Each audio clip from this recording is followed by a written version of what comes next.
I'm Tquita. And I'm Kimberly. Welcome to the TK Podcast Show. So put your kids away, get them away from your electronics, even your nieces and nephews, because today we're having grown folks talk. So let's light a match. I can see the sun, I'm rising up, I feel the love now, oh it's in my vision.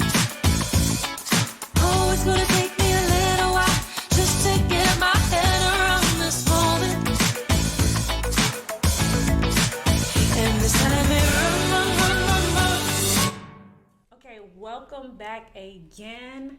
Listen, I hope you caught the 2 episodes, Yes. So let me catch you up just in case you did not catch the 2 episodes. In the first 2 episodes, we talked to Kimberly and she shared her story, the story that she's been sharing for years about childhood trauma, about molestation, about rape, and all the experiences that she went through between the age of 3 up until adulthood.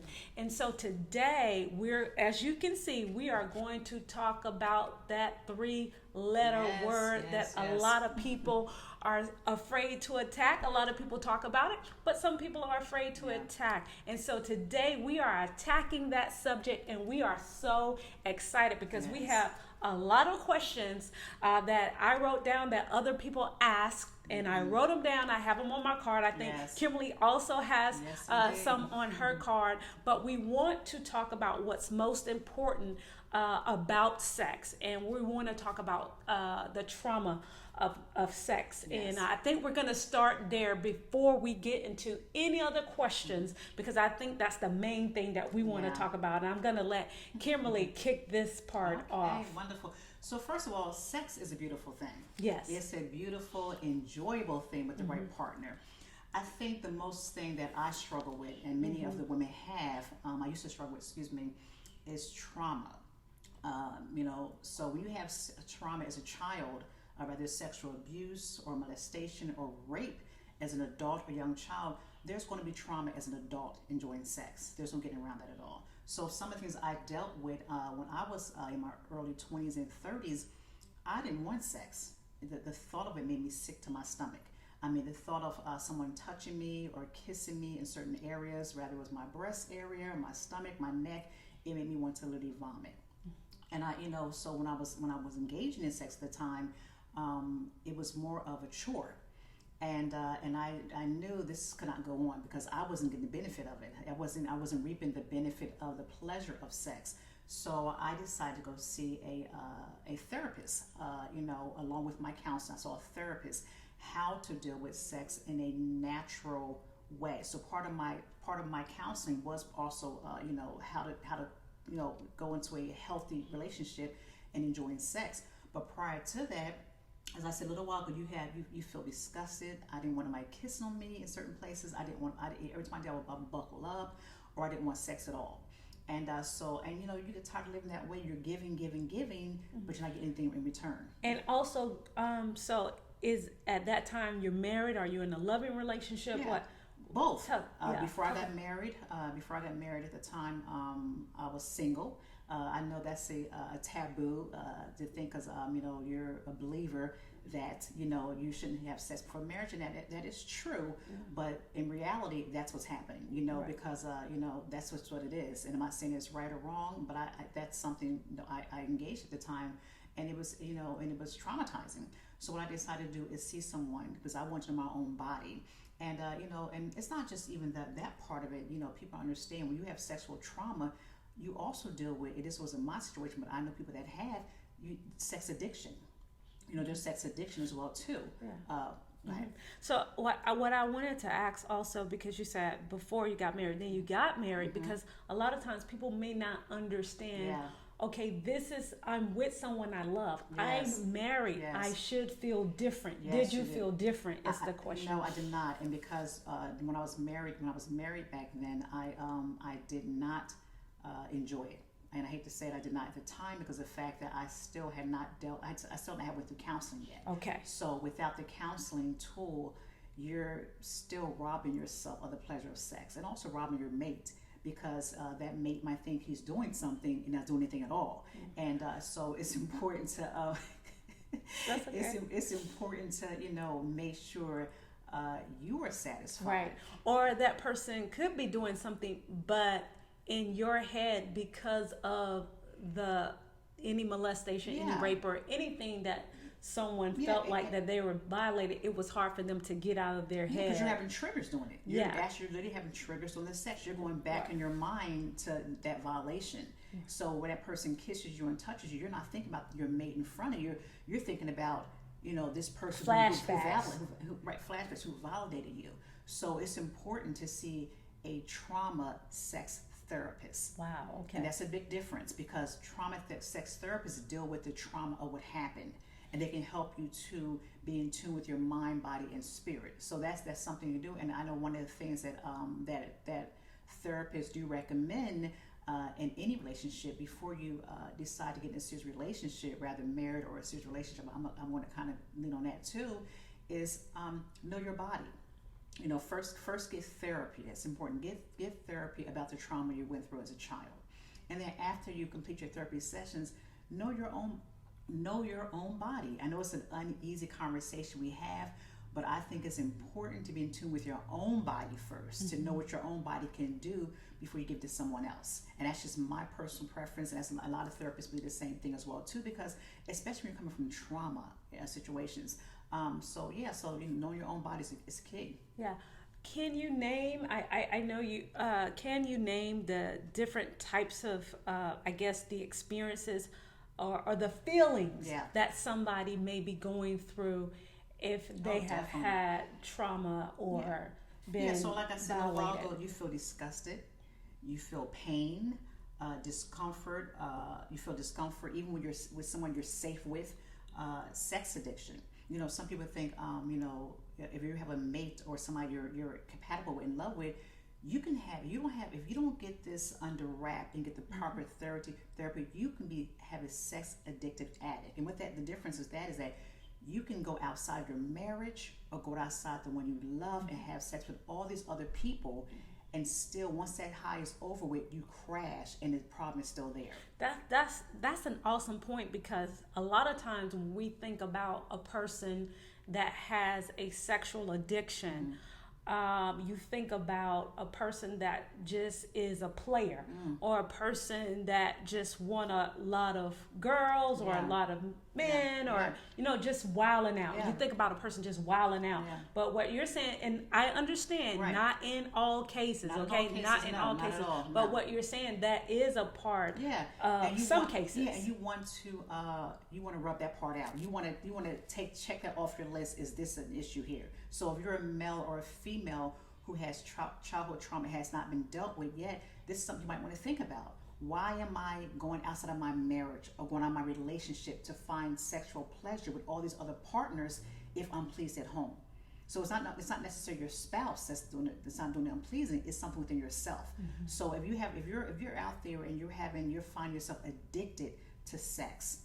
Sex should be a pleasure. Sex should be something you enjoy, something two people who are in love with each other to enjoy each other. But if you're addicted to it and you can't stop that high, just like a cocaine addict. When you sexually abuse, mine at the time was I dealt with cocaine for a short time, but I did. And you're on that high. When the high comes down, the abuse is still waiting for you. That what you went through, the trauma is still there. Same thing with a sex addict. So if you have not talked about your childhood pain, when people sometimes males seem to think that, hey, I wasn't penetrated, and some people don't always. You might have been touched. You might have been, you could have been, penetrated. You could have been touched. You could have been groomed. Whatever it be, anything that takes your innocence away is still a form of molestation. So unless you have a candid discussion about what happened to you as a child, there is an addiction waiting for you some way. Rather, it's food addiction. Some people who have been sexually abused have food addictions, and they're thinking like, why am I constantly eating and still cannot get this itch to stop scratching or start scratching this itch? And it makes you go back as a child. What happened to me during that time that's making me cover myself with this food I'm constantly eating? So some people might not have sex addictions, some people might have eating addictions, and those are also things you have to explore. So I definitely recommend, if you were abused in any kind of way, rather verbally, sexually, abandonment, all these things are trauma. So when I talk about sex addiction, it's not necessarily sexual abuse. It could be any kind of trauma. It could be abuse as a child. It And can that's be, their way so that's of the way of coping getting out, coping. with- Because the high in sex is so high, but when it comes down, you're back to that little boy, little girl again. So if you want to really enjoy sex, invest in yourself and get a therapist, because that is so important to yourself for one thing, and your partner. I mean, why cheat yourself of a gift that God has given us to enjoy the pleasure of sex? Yes, sex is a pleasure. Sex is a gift from God that He's given us. Why cheat yourself from that? Okay, that's so therapy. Yeah, definitely therapy. 100% And therapy. how did you get from you being disgusted or feeling uncomfortable or feeling pain? How did you get from managing those triggers to pleasure? By getting help, knowing that Right. there was there was childhood scars I had not dealt with. Okay. So until I actually dealt with the little Kimberly once again, who was Okay. sexually abused, and knowing that was a perverted sex, that was a forced sex on me, to knowing that, getting myself through that part with the therapist, and to becoming a woman to enjoy my own body. Right. And like I said, that's very, taboo, but to enjoy who I was myself, and then I'm making a choice to give myself to somebody else. It wasn't forced on me, and so yeah. Yeah. So there is a such thing as healthy. Yes, indeed. Healthy. So let's go to, and I thoroughly enjoyed your explanation of that. And let's go to question number 1 that we do have. And like I said, the questions I wrote down that were given to me, and it says, number 1, what if I have no sex drive and it's never been there, but I desire to have a sex drive? Wow, that is interesting. Okay. Yeah, so I think it's unnatural to not have a sex drive. I think as humans, you're going to have something there. So I can speak a little bit of that right there. I think that if you're either have the wrong mate, but I think also too, once again, find out if there's a trauma that something happened in your childhood that's causing that to go dormant. Right. So what do you think? What are your thoughts on that? Oh my gosh, let me see how I feel about this particular thing. There's no sex drive. So I think that is possible. I personally think it is possible, just like any other, somebody is born and their foot is crooked or something like that. I think it's possible, because I don't know, I'm not in somebody else's head. Right. So I think to have no sex drive is possible, but I also think that you should do a self-investigation. But she says, I never have one. Well, yeah. Isn't that- So, I mean, right. yeah, So if you never had a sex drive, maybe you need to go to a doctor. Right. So yeah, I agree. A therapist. A doctor, what's going try on. a physical doctor that deals with a medical doctor. Right. Then you Right. can go to maybe a psychiatrist, a psychologist. Right. But still go back to find out, is Right. there something there? Is there some something? kind of Is there abuse there somewhere? something medically there? Right, definitely. Is Oh, definitely, something yeah. medically Could be there or menopause. mental there? Yeah. Or it could be, and you never know, you could have been in a relationship where you're just not sexually attracted compatible to each other. your Right. partner. Yeah, you're not definitely. attracted to that person. Yes. And so, and you cannot, I guess, get your mind. Yeah, and sex I don't know. Like I said, sex should not be a chore. Right. And you have to always doze off and think about Morris Chestnut, or think about someone else, Idris, or whoever, and you're making love to your significant other. That's not that's and sometimes you do got to check out. You've been married for 30. Somebody wants to watch that sometimes. It's the epitome situation. It's so funny Sometimes because you I check gotta out. and it's so funny because we're gonna get sidetracked a lot in this definitely. conversation. Yeah. But I can say that I remember being just before I got married, and I was engaged at 21, something like that, and going to I don't know if it was my bridal shower or it was somebody else's bridal shower. I remember being at the bridal shower, and we had so many seasoned saints there. Yeah. And we got into the conversations, of course, because you're gonna get into that conversation when you have a shower. They're gonna give you advice. That was my first real sexual advice, was at a bridal shower, because being raised from the mom that I was raised from, she said, if you don't talk in the dark, you won't get pregnant. And that was that I remember that being one of my pep talks. As a young person, as a young teenager, she saw me talking on the phone with my boyfriend. She said, if don't talk in the dark, you won't get pregnant. And just having the fear of getting pregnant, I think that kept me having the fear of getting pregnant, and also just being scared. I think that was a part that kept me. But I recall being engaged, getting ready to get married, and some of the women there had been married for several years, and not saying they don't want sex or they don't like sex, but there are many Christian women that don't, and non-Christian, but it was a gathering where it was a lot that did not enjoy having sex with their spouse, because maybe they didn't wait on them, they were not. They just did not enjoy it. And one of the things that I personally jotted down, because I know how it was when I first got married. We were both virgins. We didn't know anything. So you have the excitement of exploring. However, you're shy. And you're embarrassed about certain things.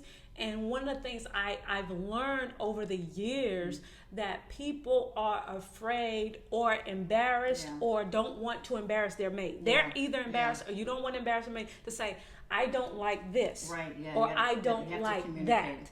I wish you would touch me here and not touch me there, or I wish you would never touch me here because that ain't working. And you're so afraid to say to the person that you love, this, I don't like this position, or I don't like this way, or this doesn't feel good. Maybe it feels better like this. And you will go on for weeks, months, or even years. Suffering for years. And I recall somebody mentioning, unless I don't have a good memory, I do recall somebody mentioning not being able to have an orgasm and been married for years, and their partner is go to church and save, and I don't know if what they believe, if they don't believe in doing this, or they don't believe in doing that. But it's a shame that you could be married that long and not experience an orgasm because you're not communicating with your partner, or your partner is not being sensitive to make sure that you are enjoying it. Well, a couple things. I didn't have an orgasm for many, many years. I mean, many years. I just I understand, And, in my 20s and my 30s, I just didn't have an orgasm. because I had my own issues of childhood scars. But fast forward into, life in general, I think it's a sin not to have an orgasm, for one thing. And then number two, when you're in a relationship, you just can't jump on a bed, turn Kirk Franklin on, and start having sex. Nobody's not going to want that. That is for correct. One thing, that's not going to help the body, especially with my church sisters and brothers. And I'm a minister actually of the gospel, so I'm very transparent. Nobody wants to make love to Kirk Franklin. I'm sorry. Well, his wife wants to make love to him, but nobody wants to make love on the songs. Right, on the songs. Somebody can make love to Stomp. I'm sorry. So I think during the day before you even get into the bedroom, sex starts way before that time. Right. It starts by watching a movie. It starts by eating dinner together. It starts by saying, what's your significant other needs and what do you need? That gets the atmosphere going. I mean, so by the time you're in the bedroom and you're ready to go, you're ready to enjoy it. Because women are emotional and men are physical. Another thing too, women are emotional, so you have to speak to our emotions. But men, you can't be walking around with dress all the way down to your toes every single day. Women rather, all down to your toes, and and then want to go and have sex. You gotta, it's okay. The bedroom's undefiled, so it means is you can close that door and you can go buck wild. And I'm gonna go there. You can close that door and go buck wild because you are married. That's your spouse. Right, and and if I can balance it out a little bit, and this is probably I'm getting a lot of emails about this, but I'm okay. Everyone in the church is not married, and it's an ugly topic. Right. We don't want to deal with that. But everyone having sex is not married, and I'm not going to. Am I saying it's good or bad? That's not. That's. I'm gonna go there. Yeah. Well, pastor in the church. I know that. I mean, so I said to say this: if you are a consenting adult and you decide to go that way, make your consenting, then let it be so. But there's also a price with that. Yeah. Because you have soul ties. So what you're saying, everybody who's having sex. Right. In the church, because you say everybody in the church is not married. Yeah, no, I don't mean that way. Right. Everybody who's having sex, and even though we want the congregation to be a certain kind of way, and you want it, you preach it, and you try to model that. That's correct. If you are on the earth, you understand that there are people in your congregations who are not congregation that is, and some might say they're saving us up, and some might been doing it for years, for a while. So I said to say this, and everybody's not on the same level, so we have to have grace for that as well too. And so and with that I was saying, but beware, there is soul ties, because you have to understand who you're laying down with. You're getting everybody they've been with. So it's important. Going back to sexual trauma. To when you find yourself compatible with someone and you're an adult, let them know your past as a child. So let me go back, because my brain was going too fast. Chop. Let's go back to the Kurt Franklin thing, because I can't. My brain cannot go that fast. So what? So what you're? So what? No. That's good. So what you're saying and what we're saying is that it is okay to put some other music on. I think T.D. Jakes talked about that a long time ago. Put some Luther Lady Vandross song. Put like Luther Vandross on, Nita Baker. Right. Someone to set the atmosphere. Yeah. And that's good and that's holy, because Hebrews 13:4 talks about marriage is honorable and the bed being undefiled. And bed being undefiled. Oh, we got a hot topic coming for the second part of this show. I'm going to try not to get into it. But on the second half of this show, we're going to be talking about sex toys and oral sex and all of those things. So I don't want to jump right into that. Because I want us to be able to answer these questions. And also you were saying that you should dress up sometimes. Yeah, dress up. I think you're constantly in a courting stage. And I have to make this an even platform, because I've heard about this at a lot of other showers too. Yes. About criticism of the women, and you should wear your negligee or wear your t-shirt or whatever you want to wear, or wear nothing. Right. Yeah. Right. But also I've heard women say, well, I don't want to see the same boxers. And I don't want to see the same this. Yeah. I don't want to see the same that. Yeah, put some lotion on your knees. Can you put some stuff on too? Oh no, I agree. Don't be because just like men are visual, so are women. So you come to bed with some ashy knees and you smell like funk in the trunk. Nobody's not going to wear. So they want you to come looking like Beyonce, and they looking like Pop from the Wayans Brothers. That's not going to work. That is not going to work. So what's going to happen in this situation? You're going to have a chestnut moment in your wife's head, because the fact that she can't think about you. You're not going to. In other words, every now and then change the boxers. Okay. Change them every day. Change some funky things. Oh my God. Okay, so question number two. Yeah. Question number 2. How do I know if I'm sexually compatible with my spouse if we wait until we get married? I might start off with that. That right there. I feel that if you know that you know once you're marrying this person, I don't think it's about being sexually compatible, and I might be wrong. That's why why we have Kimberly right here and me. We both bounce off of each other. So let me give you my version, and then she's gonna give you her version. You might like hers better than you like mine. Okay. So to the person that asked that question, I'm not 100% sure if that's the question that should be at hand. Of course, you want to be sexually compatible with that person, but when the Lord blesses you and you know that this partner is for you, I believe that what the connection should be emotional and psychological outside of spiritual. Because number one is spiritual, but emotional and psychological. Because if you're emotionally connected to somebody, connected to that person that God put you with, the sexual part, even if you even if you guys are inexperienced, because I was inexperienced, even if you guys are inexperienced, that will come. It takes time. You have to have patience with one another. You may not know what you're doing at the beginning, but that will come when you are spiritually and emotionally connected. That will come. And I do feel like what we were saying earlier, and then I'm gonna let Kimberly give her. This is good right here. This is actually good. I do feel like, and I can just talk about my experience. You have a problem when you first get married of expressing what is good and what is not. True. And I think that if we can get outside of the shyness and get outside of the embarrassment, if you feel like you're spiritually connected, emotionally connected, psychologically connected, the sexual connection will come. That's my experience. That was great. I want to piggyback on that. I was going to say, emotional is important, especially for women. Before we even think about open the box in our mind, even when I say open the box, because you can close the box but yet be open. And I'm talking about the cookie box. When I'm talking about here. So so emotionally, presence is important for women. If you can speak to our emotions, the sex will be a gift. Because you can, so it's a win-win for both of you. So I agree.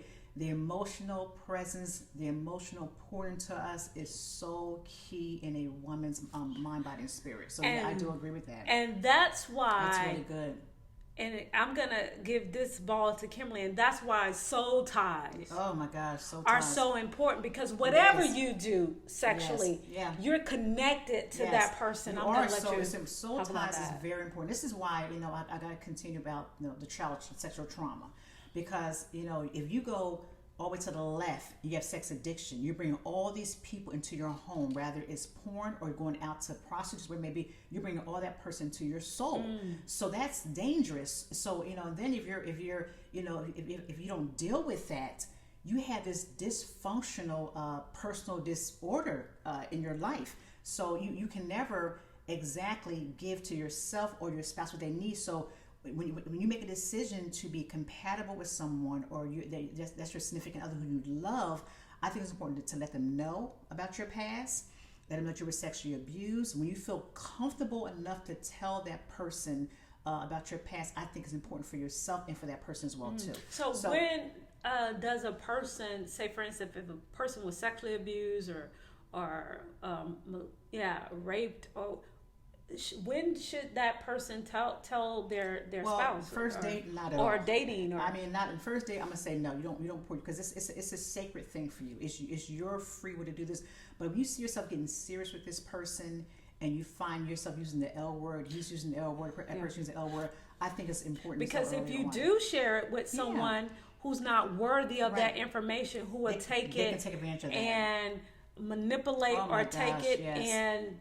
If that person, if you're not dealing with a person that really is caring and loving, you can have major triggers because of that. If that person's not a caring, loving person who loves you for who you are, you can have a major setback and triggers. And sometimes you can give your pearls and those things and that's why it's so important when you're dating not to talk too much. Don't talk. Not to tell, Johnny cheated on me 50 times. And Mike hit me in the eye. And you're setting yourself up to talk to people who you don't really know. And you don't know if they are honest, trustworthy enough to hold what you've been through. And all of that, sex is a gift. Right. I mean, to give yourself to somebody, that is a gift you're giving someone. Everybody does not deserve that gift. Right. So, so I think is someone, when you talk about soul ties, is this person worth me tying my soul with? Are they worth that? Right. I mean, do they honor you? Do they respect you? Do they respect themselves? Yeah. And you don't know that right away. You don't know. And that's so why I think the danger of doing it without marriage is there's a price for that. And that's why, like I said, even in dating, you have to be careful what you're saying. Even if you're just talking about from not even rape or molestation, even if you're just talking about somebody, like I said earlier, somebody cheated on you or something. I don't think those are wise things to do when you're dating, because you're giving information and you're exposing and you're being vulnerable to a person that you don't know that is worth your vulnerability or can handle it or may take it and manipulate you and use it against you. And so I just believe that you have to be so careful. Definitely. And but when you get that person that you feel like, and sometimes you're going to make a mistake, and sometimes you're going to think that was the right person to tell, or that was the right person to trust, and you're gonna make a mistake, and you feel like, oh wow, that wasn't the right person to trust. But I want to bounce the table too, because sometimes I have a tendency to think it's just women. Well, anybody. We're talking about male and female. So anybody. I'm talking about a male. You find when you find yourself a trusted person, pray for your mate or soon to be mate or a significant other, wherever it may be. I don't want to go there because I don't want to judge anyone at all. It is important to share. Let that person up to share with them and say, "Hey, I was touched inappropriately as a child. I was raped as a so and so." Because trust that they're going to handle that in a sacred matter. Because what you're giving them is a piece of yourself. And then it helps you both to go through the process together. Because even going through all the counseling, you still might have a trigger in the midst of lovemaking. You might have somebody might kiss you in the back of your neck. And that might remind you of when you was being raped. Somebody kissed you back your neck before they raped you. So there's different triggers you can have. So I know it sounds it's traumatizing, but that's a fact. So it's important to share those broken pieces with your significant other. Yeah, it's probably, and I'm sure it's harder for men. Oh my gosh, to do that. Especially with their wives to say. And again, going back to sexual addiction, not saying that men have sexual addiction, women don't. Right. I'm just saying that. That could be something that acting out or the coping with, or to try to make sure that if they were molested, if they were raped, or touched inappropriately. And it depends. Now, I'm getting ready to say something here. I'm about to say something. Say that thing. And especially if they've been touched by the same sex. Yes. Sometimes they can get to the point where they feel like, well, now I have a problem with same-sex attraction, so I'm going to get rid of it. Right. I'm going to get rid of it by having sex with a lot of women. Right, and that's or vice versa. Yeah. I think too. But I'm just saying, I think that's more of a. That's true, and I think with men too, because they're a male or they're bored at the time, they don't want to say that a woman sexually abused them because it's this thing in their mind where it's what men do. So I think it's important. Even so, I've heard that so many times. My heart hurts hearing that because of the fact that is still trauma. Yes. And that does start to show potholes in your relationships because the fact that we think we kind of shut it down. Oh man, that's what men do, or that's what you got that. He high five that, and I think it's sad because you start to see these addictive characteristics as they get older. So I think it's important to balance the table here. We're not just talking about women; we're talking about men and women alike who have dealt with sexual trauma and how to deal with it in a healthy relationship, and it goes both hands. I do believe because I've heard that several times where men have talked about being sexually abused or sexually or molested and didn't really know that they didn't call it that, but how they didn't feel bad of course about it because again you're young, you're confused, and you're looking at it maybe that was I don't want to say a good thing, but they didn't look at it as negative as a young girl being molested. But this is what I would say to a person that as far as a male being taken advantage of or molested, would you want your son or your grandson to experience what you experienced from a woman's, not from a woman's standpoint of that experience. Would you want that to happen to your son or your younger son? And if you would protect your son or your grandson from that, then that someone should have protected you from that same thing. And that is not something to high five about. That's good. That's good. All right, guys, we're going to number 3. Okay, how long can I go without having sex in my marriage? And I know the bed is undefiled, so how long can I go without having sex? It talks about, you don't want to.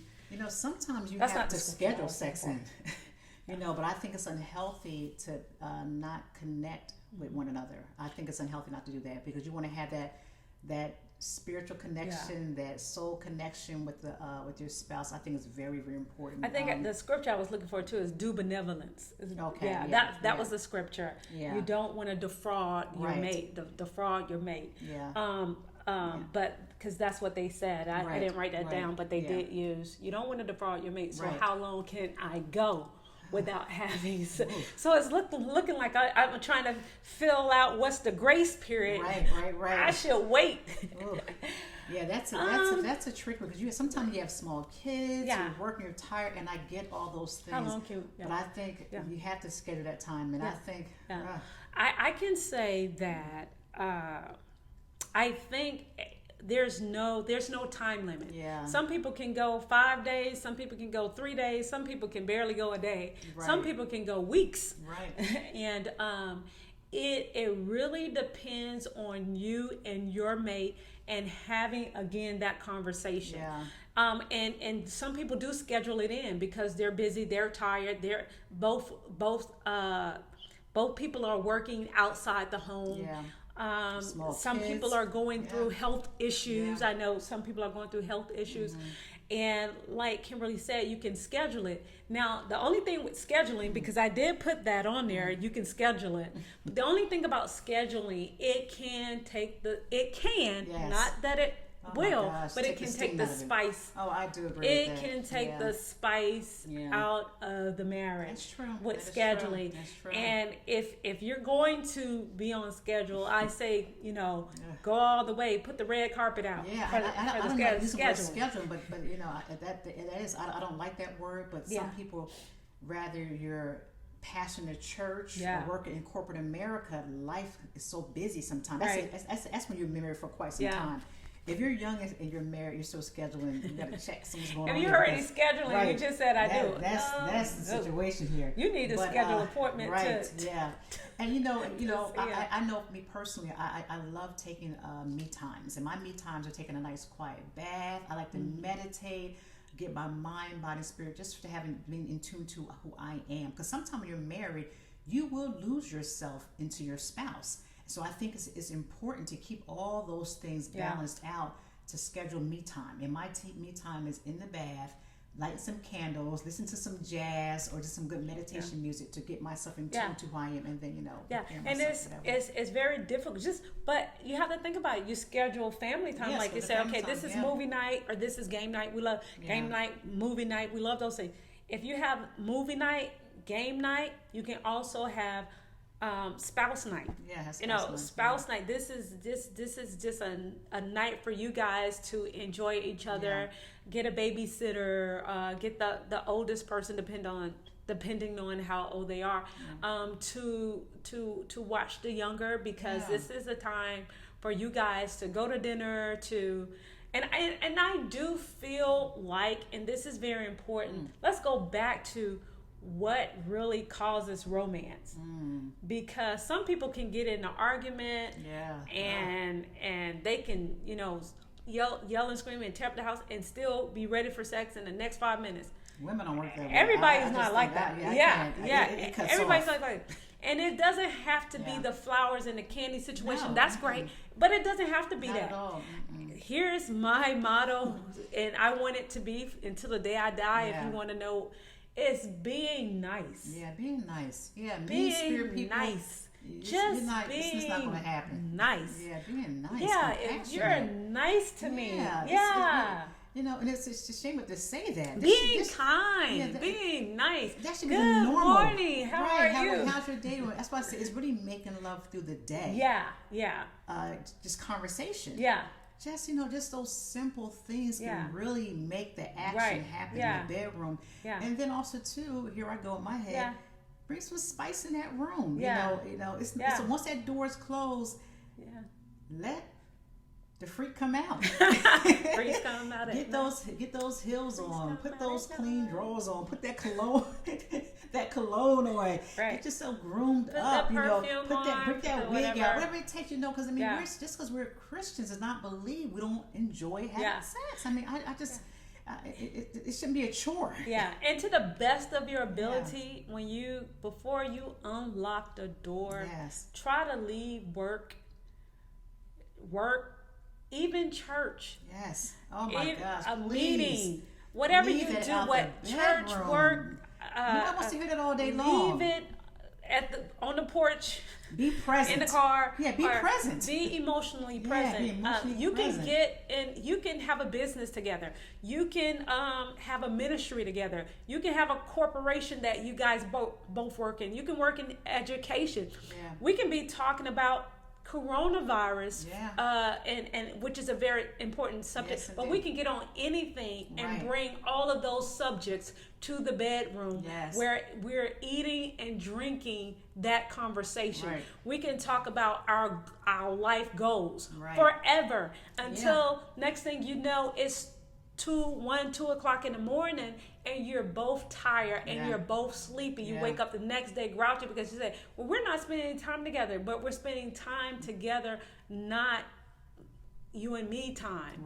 Time where I'm plugged up in how you doing outside. His computer's off, phone is off. And if you're going through menopause, trust me, you have to really be conscious of that too. Because if you're coming home bringing work in the bedroom and she's already going through the menopause stage, it just doesn't come on and off like that for us. I mean, you just can't make it flow like a river if you're going through menopause, So to help in that area, maybe let him know what that menopause is, and vice versa, and learn your own body, because menopause is something else. I mean, because you just can't turn it on and off like that. You have to constantly, like Tquita said, you have to be present. You have to be leave the work outside the door.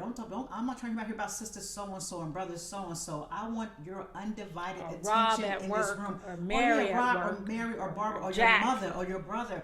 I want it to be about Sarah. us at that moment. So once you're doing that through the day and you get in the bedroom, it just makes it a beautiful situation, and you both win. Yeah. Because then you feel like you're business partners. Right. I don't want that. That's not you even feel like cute. you're business partners, and you probably are. You could be. Yeah. Or you feel like you're ministry partners, and you could be. No, that's but not it. you right want there. to be more. I don't want to be a chore. And I think it's good to go back to, especially sometimes we can get used to the day. We can get used to the time.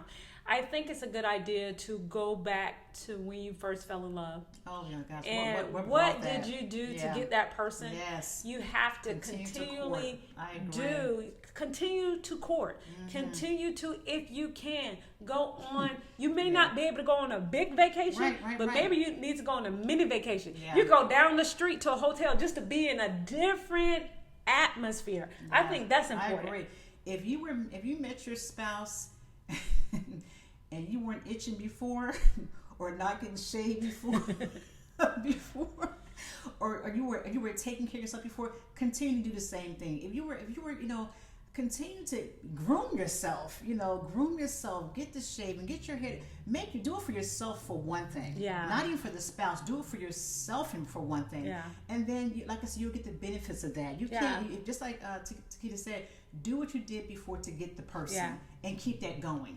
If it becomes a chore, then it's a problem. Yeah. So that goes both ways. Mm-hmm. That goes both ways in relationships. Because people are creatures of habit. Yeah, when you've stopped doing that for years and then you started back, then there might be somebody else you're starting back for. Thank you. That's good. So that is another conversation. topic that we Yeah. won't be talking about today, Yeah, but we will be we'll talk talking about about that. it. Yeah, definitely. It's called the blind spot. Somebody's always I watching. cannot wait to The get into blind that. spot. The Yeah, that's gonna blind be good spot. right We'll there. talk about that, and that's Yeah. going to be dating and Yeah. emotional connections that can Yeah. cause you to go Yeah. outside your marriage. So we're Yeah. going to be talking about In that. the workplace. Number 4. Why should I, as a wife, say yes even when I'm not in the mood? Wow. Okay.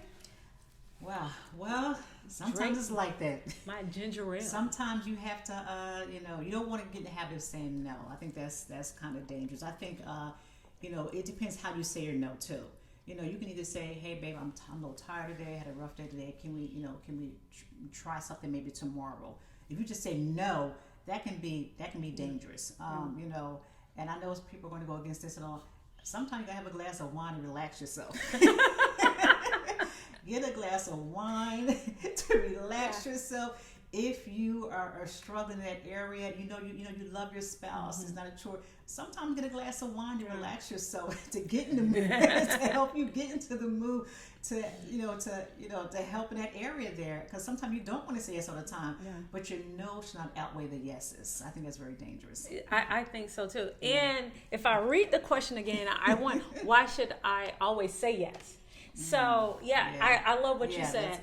And so I'm trying. My brain works a little different because sometimes I'm hearing like a counselor right now. Ahead, let that counselor come on. If she says, and this is how I read my scripture. Right. Why do I always have to say yes? Yeah. That means it could be. It could mean, I don't know, but this is how I process it. It could mean she doesn't feel like she can say no.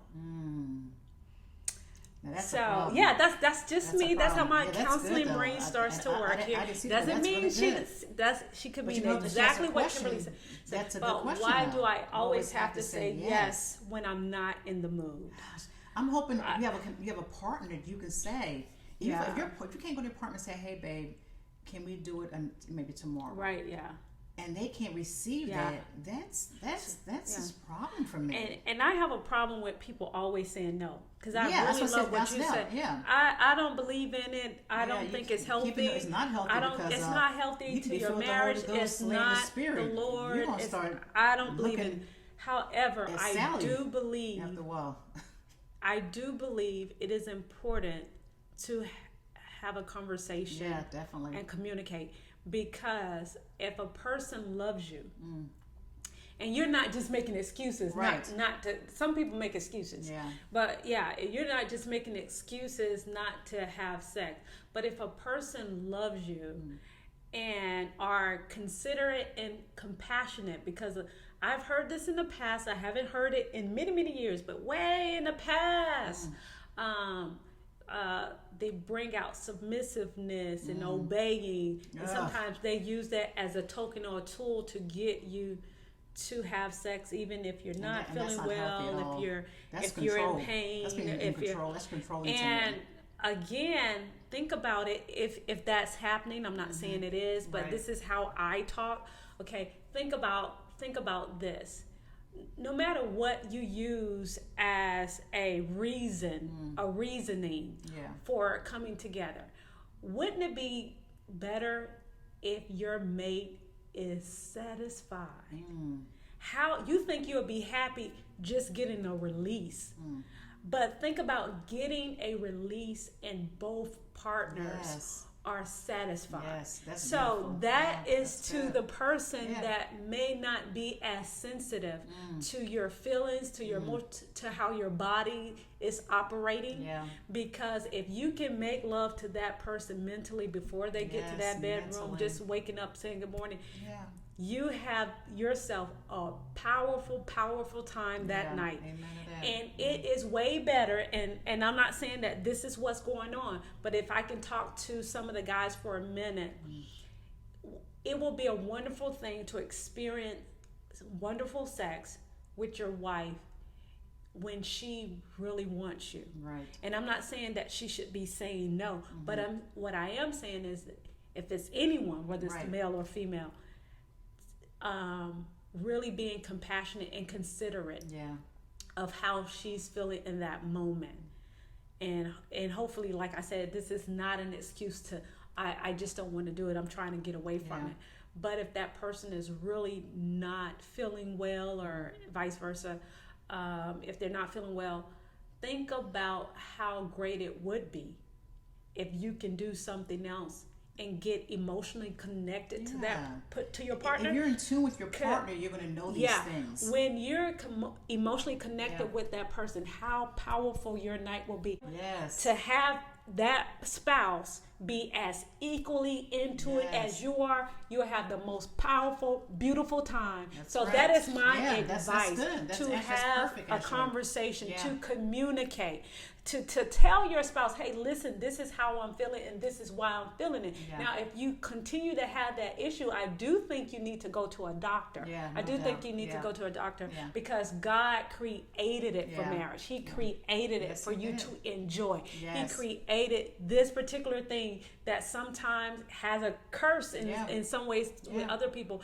but a blessing to a lot of people. God created it. And so I think you should go see somebody if it gets worse than that. But I do think if you start communicating and both of you get on the same page, you will have the most powerful, the most beautiful sex you have ever had. Amen to that. Amen to that. Yes, and I want to piggyback on something you said about sometimes the spouse uses that submissive role, and we really seem to cringe when we hear that sometimes. But I want to, kind of encourage the male and female, when you're submitted unto God.